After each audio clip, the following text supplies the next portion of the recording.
खेसारी भैया की न्यू गाड़ी रेंज रोवर डिफेंडर, जो कि ऋषभ 27 के ब्लॉक के नाम से ली गई है, जो कि इनके बेटे हैं ऋषभ। और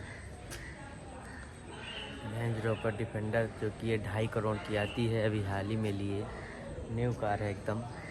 और हम लोग शूटिंग पे आए हैं, यही गाड़ी है भैया की, दिखा रहे हैं। ये मेरा होटल है, ये पूरा एकदम नया गाड़ी, जो कि भोजपुरी में अभी तक किसी के पास इतना महंगी गाड़ी नहीं है।